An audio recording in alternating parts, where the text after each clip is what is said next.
Entonces vamos a verlo hoy. Listo, vamos a ver hoy por qué el cristianismo pues resultó tan trascendental o resulta trascendental al momento de pronto de, de querer abordar el sufrimiento, ¿no? Entonces, pues quería de pronto, no sé si alguien a manera de participación quiere comentarme algo de lo que recuerda de la clase anterior, como para tener un pequeño punto de partida. Alguien por ahí que se anime.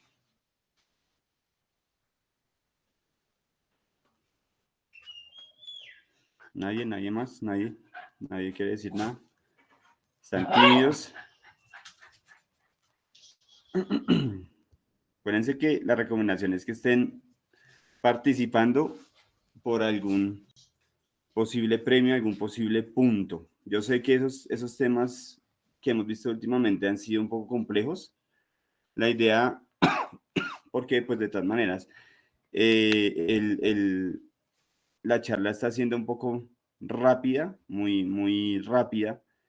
Yo estoy dando como pequeños brochazos de los ciertos conceptos, ¿vale? La idea es que pronto algunos de ustedes en sus tiempos que tengan de estudio personal puedan abordarlos un poquito mejor, ¿vale? La invitación de pronto es esa. Obviamente, cualquier pregunta, pues, que haya al respecto, pues también obviamente es totalmente válida y entre todos obviamente ahí buscamos abordarla, ¿vale?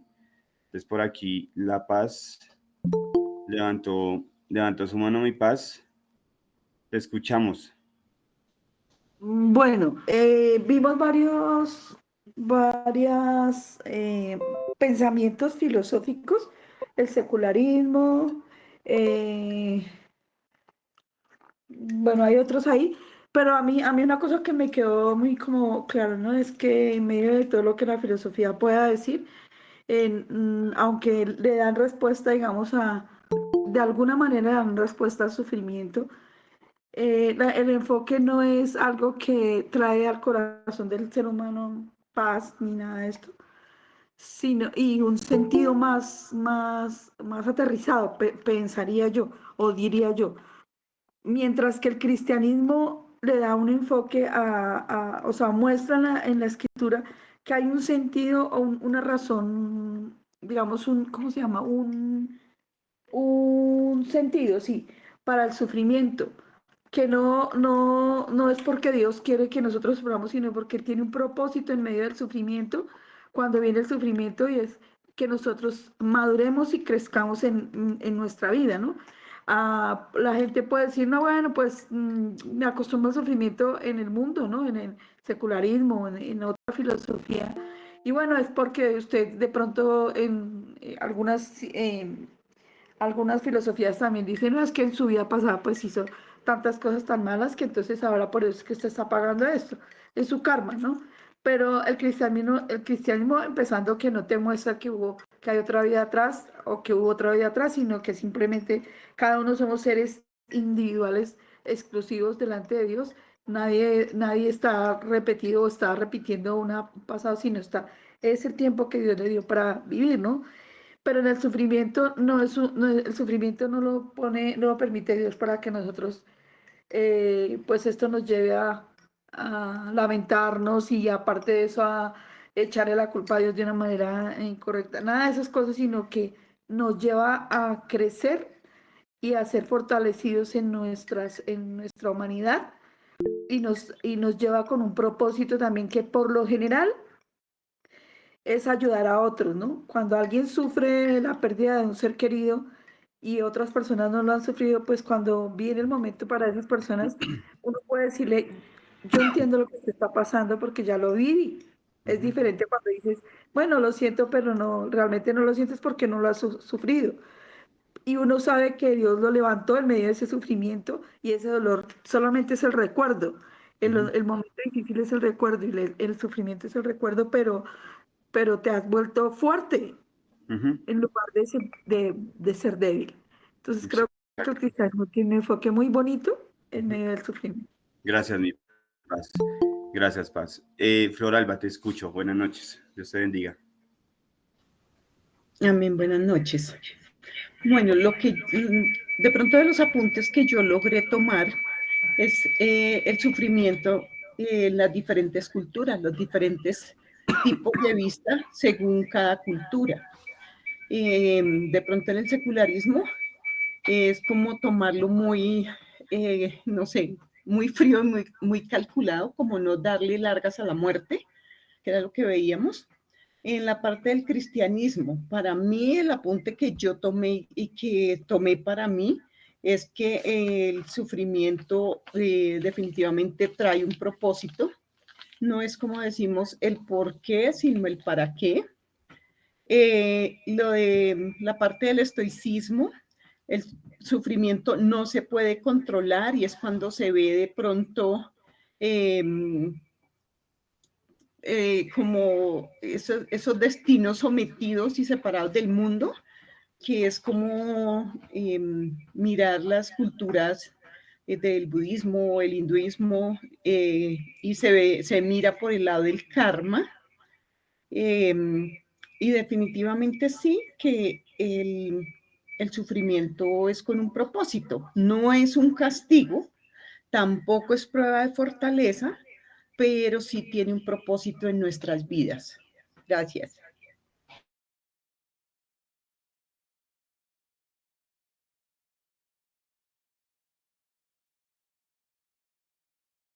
Tiene el micrófono apagado. Ya, perdón, no me he fijado. Sí, gracias, Floralba. Digamos que preguntarles de esto, más allá de que sea una prueba o un examen o que estamos enmarcados dentro de un estudio bíblico, una cierta escuela bíblica, me interesa un poco hacerlo, pues porque yo sé que los temas y los conceptos de pronto para muchos han sido nuevos, ¿sí? Me cuento ahí, yo conocí varios de estos conceptos cuando empecé a leer este libro, ¿sí? En mi historia, al menos en cuanto a lo académico, yo he corrido mucho de lo que son asuntos filosóficos, no porque los crea insuficientes y porque no los valore, sino porque me parecen muy complejos y me asustan un poquito, ¿sí? Entonces, hacer este estudio, pues, es enfrentarme un poco a varias cosas de las cuales huí en algún momento y con las cuales he venido haciendo las paces desde ya hace un par de años. Entonces, chévere, pues, hacer esto, pues, me hace dar cuenta que, pues, obviamente el tema está quedando ahí, se está construyendo de a poquitos, ¿vale? Y justamente lo que La Paz y Floralba mencionaban, sí, el cristianismo obviamente amplía el panorama de una manera bien especial y es justamente lo que vamos a ver esta noche. Vale, aquí Andrea me comenta, la ciencia según las culturas es para superar y aceptar con resignación en nuestra vida cristiana el sufrimiento, ok, con resignación, en nuestra vida cristiana el sufrimiento va con propósito y la transformación en nuestras vidas, exactamente, exactamente Andrea, gracias allí por el aporte, exactamente, tal cual eso fue lo que intentamos ver hace 8 días. Entonces, hoy vamos a ver la segunda parte de ese segundo capítulo. Dios mediante lo terminaremos hoy. Entonces, hoy vamos a ver básicamente una parte grande, bueno, una parte importante de lo que la teología ha dicho de ese sufrimiento, ¿vale? Hoy de pronto el tema va a ser un poquito más amable porque vamos a estar caminando de pronto en terrenos que sí conocemos tal vez un poquito, ¿vale? Entonces, voy a orar un momentito. Vamos a poner ese tiempo en manos de Dios y arrancamos. ¿Listo? Yo te doy gracias, Padre, por este tiempo maravilloso en tus manos. Hasta ahora, independientemente del cansancio, tal vez del clima complejo que a veces hay, las obligaciones de un día, llegar a estas horas de la noche, de pronto para algunos es tedioso atender una clase, pero agradecemos el estar en la comodidad de pronto de nuestras casas, acompañados y rodeados de una familia que nos ama y que nos quiere, Señor. Podemos estar hoy, en este momento, descansando en ti. Pongo, como siempre, en tus manos la vida de cada uno de estos asistentes, de personas que son sedientas de ti, de conocer el panorama que tú ofreces, porque uno es el panorama que el mundo ofrece, las distintas posturas, pero otro es el panorama que viene de tu parte, Señor. Y allí es a donde queremos llegar. Pongo en tus manos cada uno de los queridos asistentes, las circunstancias, el sufrimiento y dolor, si alguno lo está experimentando, que estas clases y estas charlas sean tal vez reveladoras en medio de tanto que sucede en un día como el de hoy, Señor. Te alabo y te bendigo en el nombre de Jesús. Amén y amén. Entonces, vamos a compartir aquí. Permítanme un segundo. Listo. Listo. Entonces, aquí voy a hacer lo siguiente. Ayúdame a caminar. Entonces, la victoria del cristianismo, ¿vale? Así se llama este pequeño capítulo. Entonces, hace parte del capítulo grande, capítulo número 2, que se llama igual, curiosamente, ¿vale? Entonces, la vez pasada llegamos al punto 2.5, seguimos en el punto 2.6. Básicamente era lo que la Paz ahorita nos decía, que el cristianismo logró redefinir el sufrimiento, ¿sí? Algo que ninguna otra religión había hecho antes completamente, ¿sí? Entonces, el cristianismo llegó, los estudiosos, los teólogos, logran acercarse y al estar estudiando o al pasar por esas situaciones, al estudiar las situaciones de los distintos personajes bíblicos, entienden que detrás del sufrimiento hay algo aún mucho más grande y muchísimo más profundo que simplemente sufrir porque la vida se alegra en tu majestad. Llega un problema que tengo que poner el techo y tengo que llegar a una plena iluminación por allá arriba,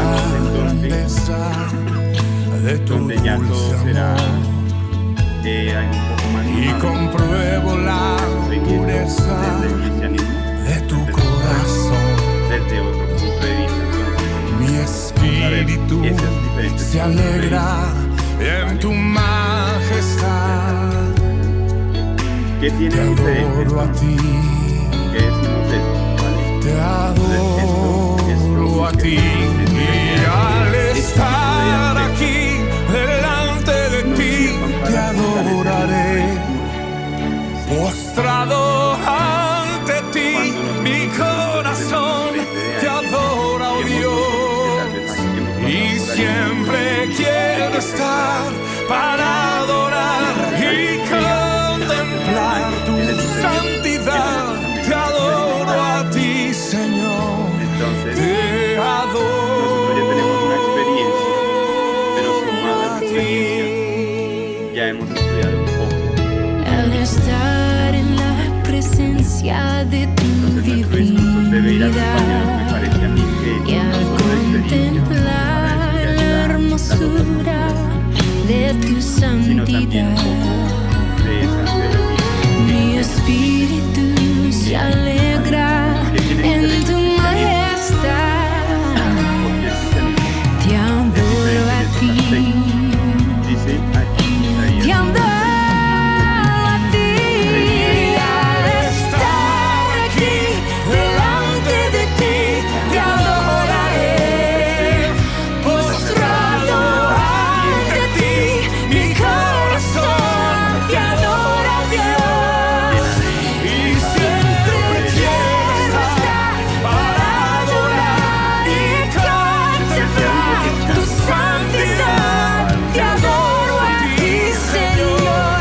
Te adoro a ti.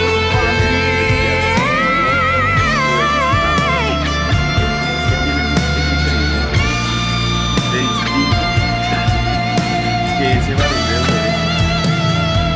Y al estar aquí delante de ti, te adoraré. Postrado ante ti, mi corazón te adora, Dios.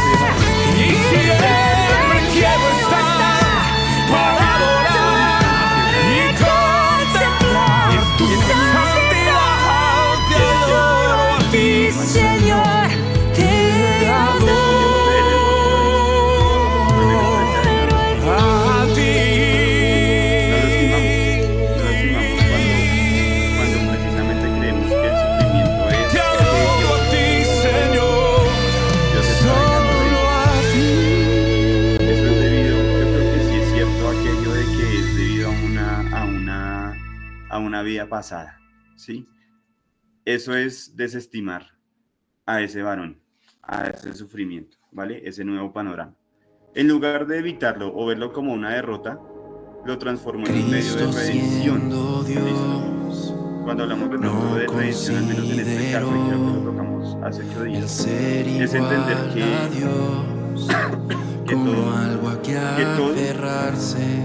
todo independiente de la situación, trabaja para bien a los que le amamos. Listo. Y eso que justamente seguía ahí. La cruz mostró que Dios no solo permite el sufrimiento, sino lo usa para un bien supremo. Por eso ¿Vale? Dios Y yo creo que a partir lo de este exaltó, le dio el nombre sobre todo y ante él se postrarán, toda lengua lo dirá. Jesucristo es el Señor, Jesucristo es el Señor. Amén, amén y amén. Cristo descendió, su triunfo proclamó, a la muerte conquistó, por siempre victorioso. Él resucitó, al cielo ascendió, sentado está en el trono, Jesús el Señor.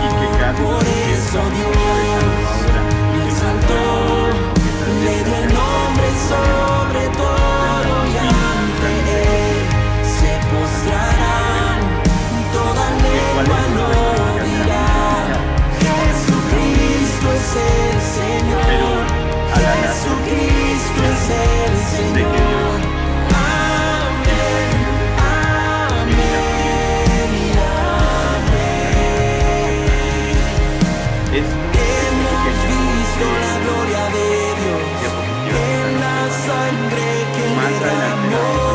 Resplandece la gloria de Dios en Jesús. Aleluya, vamos. Hemos visto la gloria de Dios en la sangre que derramó. Resplandece la gloria de Dios en Jesús. Aleluya. Algo también que en lo que venía pensando esta tarde, y es que yo creo que un exponente que vale la pena revisar, que yo sé que lo hemos hecho y que vale la pena volver a él, el apóstol Pablo nos habló mucho de esto, ¿sí? Y no se me iba de la mente su relato en cuanto a aquel aguijón en la carne, ¿sí? Yo sé que muchos hemos estado allí en ese pasaje. Y seguramente él estaba en esa situación. Hay muchas teorías donde dice que cuál sería ese tal aguijón en este hombre, ¿sí? Entonces, hablemos de que él estaba pasando por un cierto sufrimiento. Seguramente no lo entendía. Y él se acercó a Dios. Sabía que a quien debía acercarse era a él. Y Padre, ¿qué pasa con esto que está sucediendo en mi vida? ¿Sí? Una de las teorías dice que era un asunto en su vista, ¿sí? Entonces, digamos que sea eso. Padre, ¿qué será lo que me sucede? No puedo ver bien y eso está obstaculizándome un poco la labor que estoy haciendo para ti. Entonces, curiosamente, el Padre, pues, le da una respuesta que realmente es muy trascendental. Hacerle el estudio nos tomaría también un tiempo importante, entonces solo tengámoslo ahí presente. Para Pablo, de parte de Dios era más importante la gracia. Dios se lo dejó dicho. Y ahí lo explicó. Él entendió que no le era retirado el aguijón para que de pronto él no tuviera de que dárselas, ¿sí? De que inflarse el pecho de nada distinto que no fuera la mismísima gracia de Dios, ¿vale? Entonces, lo mismo si lo traemos aquí. No sé cuál de nosotros hoy en esta noche está trayendo ese aguijón, ¿vale? Pero al menos el mensaje de esta noche o uno de ellos es que la gracia de nuestro Señor es más grande que ese aguijón. Al menos puede más que ese aguijón, ¿vale? De pronto ahorita no lo observamos, ¿sí? Pero tenemos un testimonio ahí consignado en la escritura que me parece que sirve para que esta noche al menos traigamos algo de paz a nuestros corazones, ¿vale? La reforma del sufrimiento, punto 7 del segundo capítulo. Entonces, este es un suceso muy querido por muchos de nosotros, la reforma protestante, el siglo XVI aproximadamente. Entonces, Martín Lutero comandando allá todo el suceso así tremendo, ¿no? No vamos a profundizar tanto allí, pero sí vamos a hablar de un par de aspectos que se tocaron en todo ese asunto. Entonces, llegó la reforma y con ella una reinterpretación de la teología del sufrimiento, o sea, de lo que estamos hablando nosotros, ¿vale? Entonces, la teología del sufrimiento, bueno, Lutero trajo consigo algo llamado la teología de la cruz, lo cual llegó para contrarrestar la teología de la gloria, ¿vale? Entonces voy a tratar de ampliarles un poquito estos dos aspectos. Primero voy a irme con la teología de la gloria, ¿vale? Entonces, dice por ejemplo por acá, es una idea, la teología de la gloria es una idea que se refiere a una visión errónea de la relación entre Dios y el sufrimiento, en la que los seres humanos buscan alcanzar a Dios a través de sus propios esfuerzos. Uno escucha teología de la gloria y piensa en algo distinto. Piensa de pronto en que es una teología para atribuirle la gloria a Dios. Y no. Es como una especie de teología para gloriarme yo, a partir de mis esfuerzos y pues de lo que hago que me sirva para llegar allí cerca de Dios, ¿no? Se centró más en los logros y las experiencias de éxito en lugar de reconocer la centralidad de la cruz de Cristo como el verdadero camino a la gloria, ¿vale? Minimiza el sufrimiento de la vida cristiana o lo ve como un obstáculo a evitar. De pronto eso le suena familiar, lo vimos hace 8 días.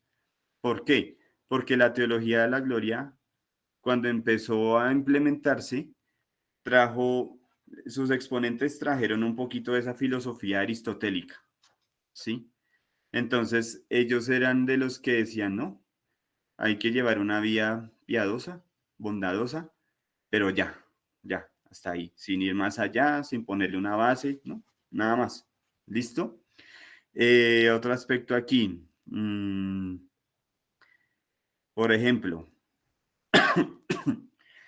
esta teología minimiza el sufrimiento y el pecado. ¿Sí? La teología de la gloria ve el sufrimiento como un problema que debe ser eliminado.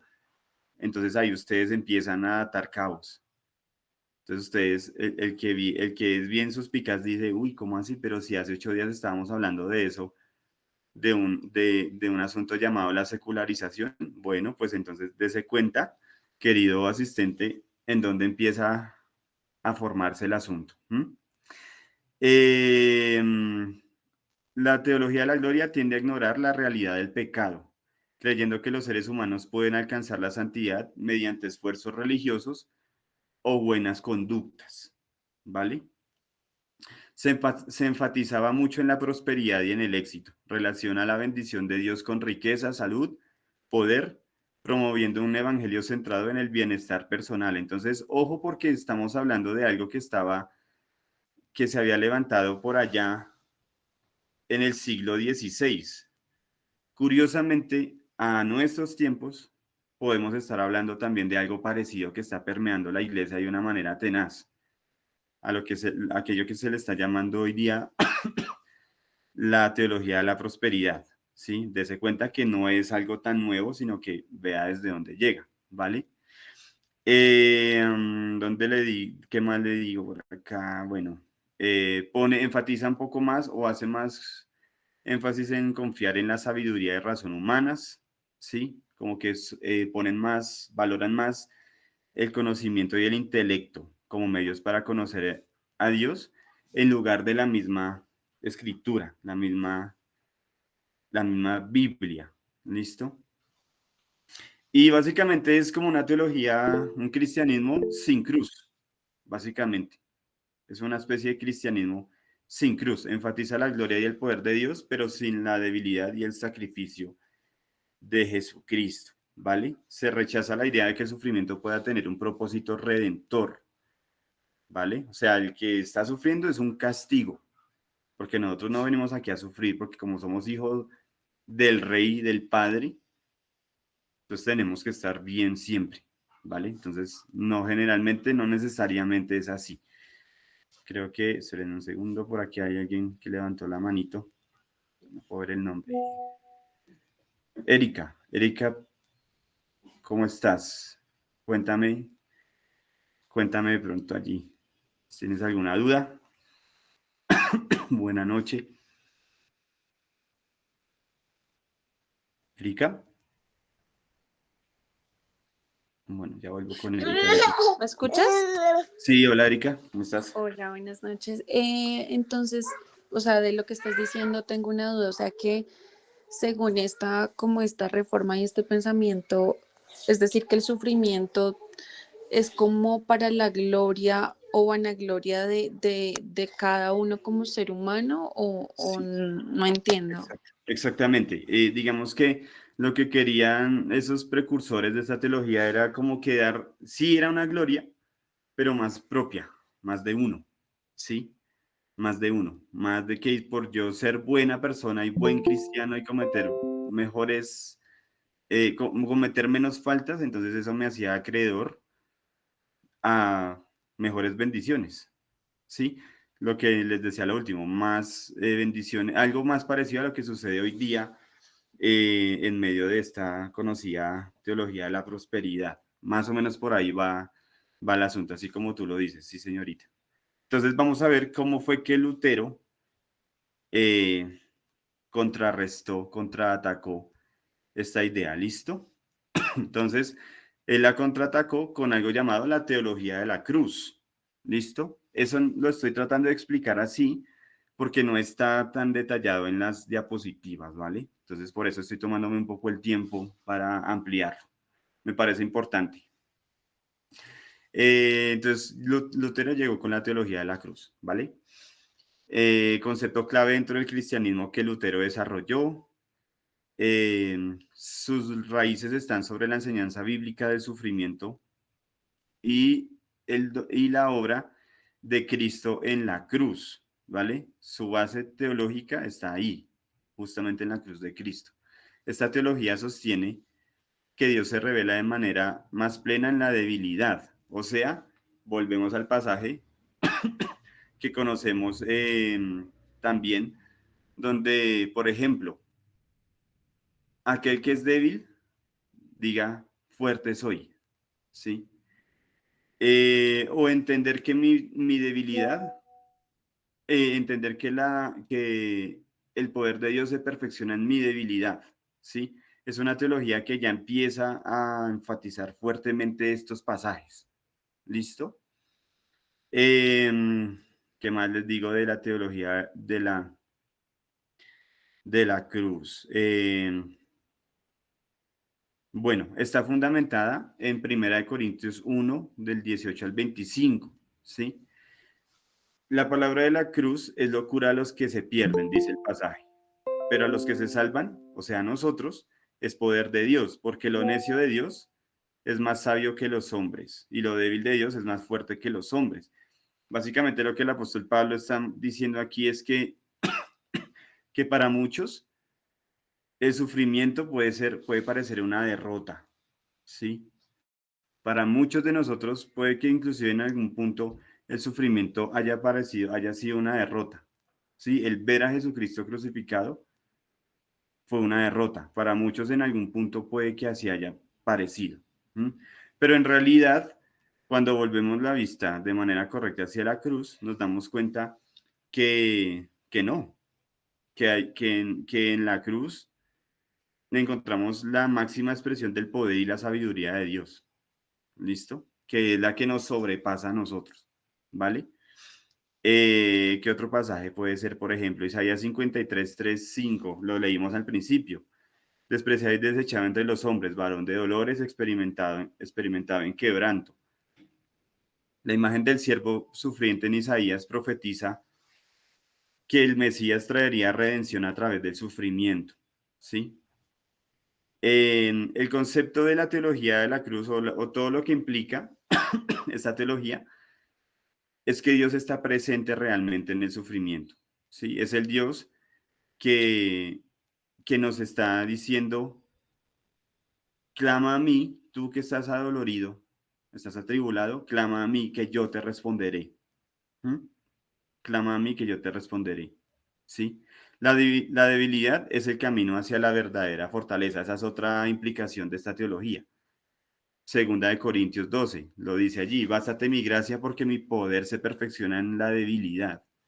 Sí, esto es palabra de paz para aquel que entre nosotros hoy día se encuentre y sienta que está experimentando un momento de debilidad.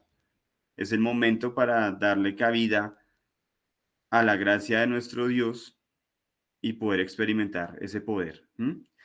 Acá hay una parte que dice, Dios usa la debilidad y el sufrimiento para manifestar su poder. Esto no significa que las pruebas no son obstáculos para la fe, sino oportunidades para crecer en ella. Lo voy a repetir.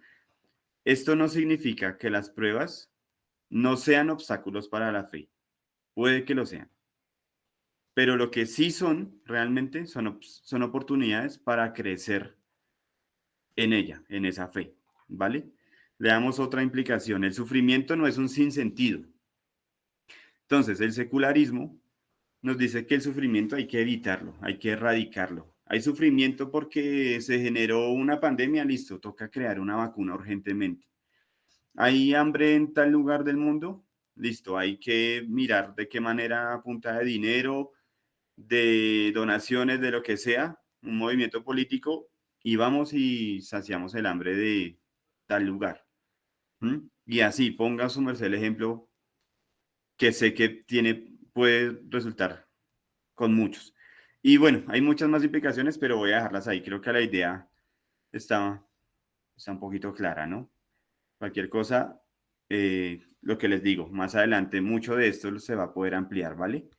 Entonces, acá unos matices, ya leímos unos cuantos. La teología de la gloria busca a Dios en la prosperidad. La teología de la cruz, pues profundiza en lo expuesto en el pasaje que leímos ahorita, ¿vale? En ese poder que se perfecciona en nuestra debilidad. Antes de la reforma se creía que la gente podía expiar sus pecados a través del sufrimiento, como en el sistema de indulgencias, ¿sí? O sea, el tema era realmente complicado, porque además de simplemente pagar, de que yo pago y entonces ya el alma de mi ser querido sale como de ese lugar allá donde está purgando el asunto. Entonces, además de eso, creían que el flagelarse ya les ayudaba también a limpiar sus pecados. ¿Listo? Entonces ahí fue donde Lutero entró y rechazó el asunto, básicamente pues con la teología que les comento ahorita, les comenté sobre la cruz. Voy un momento al pasaje que está ahí referido, Primera de Pedro 1 del 6 al 7. Dice, en lo cual vosotros os alegráis, aunque ahora por un poco de tiempo, si es necesario, tengáis que ser afligidos en diversas pruebas, para que sometida a prueba vuestra fe, mucho más preciosa que el oro, el cual, aunque perecedero, se prueba con fuego, sea hallada en alabanza, gloria y honra cuando sea manifestado Jesucristo. Entonces, indudablemente, la misma escritura nos habla de que el sufrimiento va a estar, ¿sí? Va a estar, pero será una prueba para que nuestra fe que vale más que el oro, sea hallada en alabanza, gloria y honra. Entonces, vuelvo, mi querido asistente. Si usted está en este momento atribulado, que esta sea una oportunidad para que esa tribulación fortalezca esa fe, para que en el día de que el Señor lo determine, esa fe sea hallada en alabanza, en gloria y en honra, ¿sí? Para cuando llegue el día de Jesucristo podamos disfrutarlo plenamente, ¿vale? El sufrimiento es un medio que Dios nos da y por el cual nos hace más semejantes a Cristo, ¿vale? Lo terminamos ahí. Esa diapositiva. Siguiente, la teología de la cruz, ¿vale? Aquí ampliamos un poquitico. Ya hemos hablado un poquito sobre esta. La cruz entonces redefinió el sufrimiento. Cristo no solo sufrió por nosotros, sino que también sufrió con nosotros. Él también sufre con nosotros. La cruz muestra que el sufrimiento no es en vano. La cruz no fue una derrota, sino una victoria. Y eso, que eso quede ahí bien resaltadito en sus libretas de apuntes. La cruz nunca debe ser vista como una derrota, sino como una victoria. Y el sufrimiento de un cristiano tiene su propósito. Lo refiere allí Romanos en el versículo 17, capítulo 8, versículo 17. Y si hijos, también herederos, herederos de Dios y coherederos con Cristo. Si es que padecemos juntamente con Él, para que juntamente con Él seamos glorificados, ¿vale? Si hijos, también herederos. Entonces, creo que estamos reunidos aquí varios hijos de Dios. Entonces, que ese padecimiento que hoy día de pronto nos tiene así medio estresados, nos sirva para que mañana juntamente con Él seamos glorificados, ¿vale? Ese hace parte de pronto de ese propósito. El surgimiento del marco inmanente. Voy a aprovechar estos últimos momenticos para comentarles aquí esto así súper rápido. Punto 9 del segundo capítulo. A finales de la Edad Media, y en el marco de la Edad Moderna nació la Ilustración. Entonces, así rápidamente, una clase express de historia y de sociales. En la Edad Media, la edad que más ha durado en la historia, desde el siglo V hasta el siglo XV. Entonces, fue un periodo en donde no hubo absolutamente nada de desarrollo, nada de avance, nada así súper significativo en cuanto a ciencia, nada, cero, todo eso cero. Entonces, después de esta edad, surgió la Edad Moderna y junto a ella la Ilustración. ¿Qué sucede con la Ilustración? Fue como una respuesta al sistema político y religioso del momento, ¿sí? Porque ellos eran los que controlaban todo. Entonces la gente solo aprendía lo que la política y la religión decía, inclusive un poquito más la religión. Entonces la Ilustración se levantó contra eso, ¿sí? Contra la iglesia. Eso empezó a crear unas ciertas posturas que muy seguramente vamos a estar, al menos una vamos a verla ahorita. Entonces el marco inmanente es la idea de que la realidad debe entenderse sin referencia a lo trascendental. Entonces, para hablarlo en lenguaje cristiano, básicamente es que nada de lo que hagamos, para nada de lo que hagamos es necesario invocar a un Dios para entender lo que sucede, ¿sí? Lo único que vale es la razón y la ciencia, lo observable. Lo único que importa para todo lo que sucede es la razón y la ciencia, ¿sí? A partir de que todo es observable y a partir de lo observable, pues hacerlo y listo. Aquello que no se ve, pues no existe. El conocimiento debe basarse en la observación y la experiencia, lo que les dije ahorita, y eso hizo parte de una corriente llamada el empirismo. No vamos a ahondar allí, ¿vale?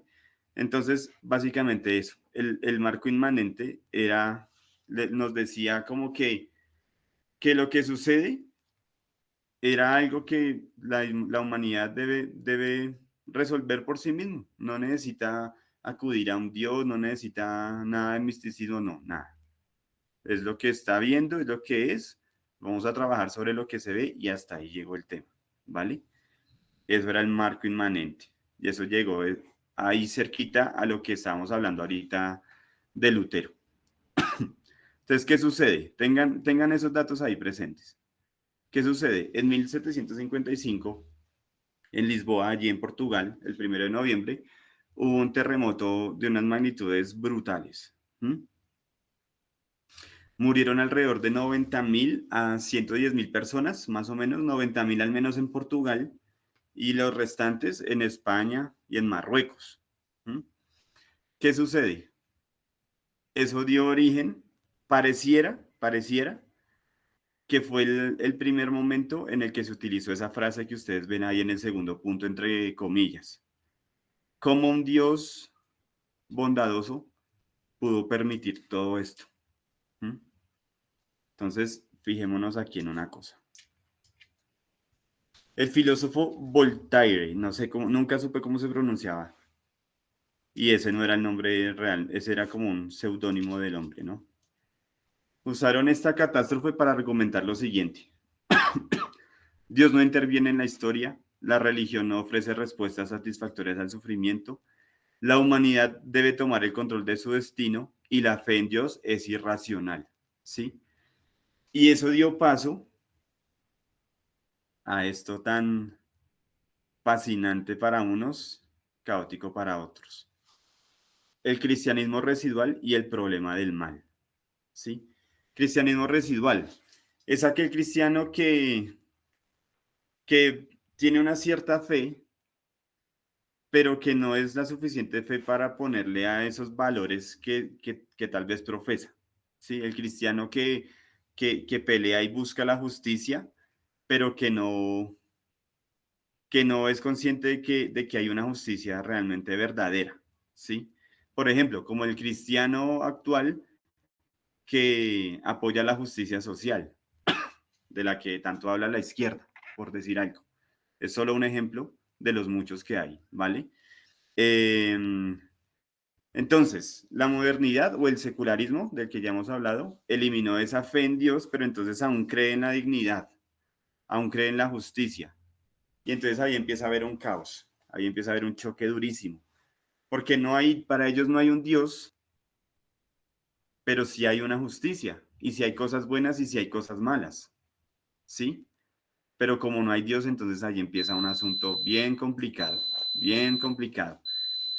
Entonces, como argumento para usted, mi querido asistente, cuando se encuentre con uno de estos secularistas, relativistas, esta es la frase. Si no hay Dios, ¿por qué a usted, mi querido secularista, le indigna tanto el sufrimiento? Si no hay un Dios, entonces, ¿cuál es el estándar suyo para el mal o para el bien? ¿Por qué ese dolor que esa persona está sufriendo? ¿Por qué para usted, mi querido secularista, ese sufrimiento es sufrimiento y es algo malo si para usted no hay un Dios y no hay un estándar que lo limite? ¿Vale? Entonces, pues, digamos que hasta ahí, por el momento, quiero dejarlo, porque sobre el problema del mal vamos a hablar más adelante, ¿vale? Esta charla queda así súper en punta, pero voy a tratar de hacerlo un poquito a propósito, ¿vale? Que esta última pregunta y que esa última frase le quede y haga parte de su discurso. Le invito a que usted vaya de pronto un poquitico más allá de lo que estamos narrando aquí y pues por al menos esta noche, esto fue nuestra cuarta charla sobre el por qué sufrir, ¿vale? Entonces, quedan un par de minuticos. No sé si de pronto alguien tenga alguna apreciación, alguna pregunta, alguna queja, algún reclamo. Ese es el tiempo de ustedes. Gracias igual, como siempre, por su asistencia. Y si no, pues yo creo que ya podemos disponernos en oración y estar pendientes a nuestra siguiente clase. Karen de Armas levantó la mano. Karen, bienvenida, te escucho súper atento. Rápidamente, por favor. Buenas buenas noches. Habla con Juan Esteban. Hola, Juan Esteban, ¿cómo vas? A ver, sí, es que tengo una pequeña pregunta, Señor, inquietud. sí. Es que resulta que hoy en nuestro barrio, pues hoy nos enteramos de que ocurrió un accidente, de que una señora, pues, según lo que escuchamos, mató al hijo y Mm, lo tiró a la basura, a la caneca de ok, basura.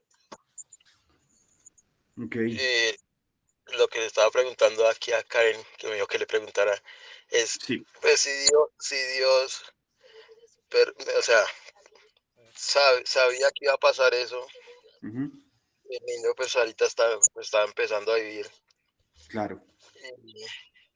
y pues Dios permitió eso. Eh, digamos, si la señora más adelante se arrepiente, eh, ¿tendría perdón de Dios? Bueno, esos son terrenos muy, muy complejos. Obviamente, yo parto de algo, una frase que en algún momento escuché y es algo que creo que hemos predicado en la iglesia. Yo parto de algo y es que Dios, no hay un pecado más grande o tan grande que Dios no pueda perdonar. ¿M? Pero esto no quita que cada pecado y cada acción traiga una cierta impacto, ¿sí? Una cierta consecuencia de ese pecado, ¿sí? De pronto el afán de ustedes, esa situación puede llevar a muchas cosas, ¿sí? Puede llevar a muchas, o sea, las preguntas que se pueden hacer a partir de esa situación pueden ser muchas, ¿sí? Pueden ser bastantes. Si nos centramos ahorita básicamente en esa madre, mm, ella tendría un asunto que solucionar con Dios, ¿sí? Porque está tomando una vida que no le pertenecía, ¿sí? De alguna manera está usurpando un lugar que no le pertenecía, ¿sí? Entonces es un problema que ella tiene que solucionar obviamente con Dios. Si de pronto ustedes me van a preguntar cuál es el sentido de que esta señora haya cometido esta falta, difícil, obviamente es difícil establecerla, obvio. Pero si la pregunta es si este pecado puede llegar a tener una cierta, sí, un cierto perdón, yo soy fiel creyente de que no hay un pecado más grande que Dios no pueda perdonar. Pero eso no quita que esta madre deba tener una cierta o cargar como con un cierto consecuencia de lo cometido, ¿sí? Los ejemplos bíblicos hay muchos, por temas de tiempo no podría ahondar, pero muy probablemente la otra semana o en las clases siguientes podamos enfatizar un poquito en eso. Pero si la pregunta que tú me haces es sobre si a ella ese pecado le pudiera hacer, ¿sí? Puede que sí. La respuesta es chocante, porque obviamente estamos hablando de un asesinato sumamente sensible, pero digamos que tampoco está en nosotros el juzgar, al menos en términos de salvación, algo así, ¿no? Sí, Entonces, pues, digamos que por el momento mi respuesta es esa, que no hay un pecado más grande que Dios no pueda perdonar, pero entonces sí hay unas ciertas consecuencias allí, sí hay unas ciertas consecuencias, ¿vale? Por el momento yo te la dejo ahí. ok, Si esta es la otra semana, puede que lo podamos extender un poquito, ¿vale? Pero ok, gracias, vale, gracias porque gracias. igual me pones a mí también a trabajar ahí. Nuestro Paz nos regaló una apreciación también. Ese caso que tú nos comentas no es diferente a un aborto. Como Esteban dice, el arrepentimiento activa el perdón de Dios y no hay pecado confeso que Dios no pueda perdonar. En eso yo creo que estamos de acuerdo todos. Entonces, pues nada, digamos que eso que mencionamos ahora, eso que nos mencionas, hace parte justamente de eso. de ese sufrimiento que se experimenta, que no entendemos, pero algún día seguro tome alguna cierta forma. Entonces ya hasta este punto debo dejarlo. Vamos a hablar rápidamente. Les invito a que sigan ahí conectados. Igual si durante la semana les surge preguntas o cositas así, apúntenlas en su libreta, me las hacen llegar o el mismo miércoles las tienen listas y me las comparten, ¿vale? Entonces, gracias por la asistencia, que les haya quedado algo ahí claro y pues nada, vamos a orar. No se, y no se vayan ahí de la charla que llega ahí con nuestro paz, ¿vale? Dios, yo te doy gracias por tu presencia en este lugar, por la iniciativa de esta escuela, porque hay cosas muy difíciles, Dios, que no entendemos, que se nos escapan de nuestras mentes, pero también algo que se nos escapa de nuestros pensamientos y de nuestra concepción es esa paz y ese amor tuyos, Padre. Toma el control, sabemos que lo tienes, Señor, de aquellos hermanos que están atribulados, que están en medio de algún dolor profundo, Señor. Sabemos que está sucediendo ahora mismo. Y trae paz a cada uno de estos corazones y a cada una de estas vidas, Señor. Ayúdanos a fortalecer nuestra manera de hablar, nuestro discurso, y que el mensaje que nosotros podamos dar a aquellas personas sea convincente, sea lleno de ti, lleno de tu amor, Dios. Hoy te alabo y te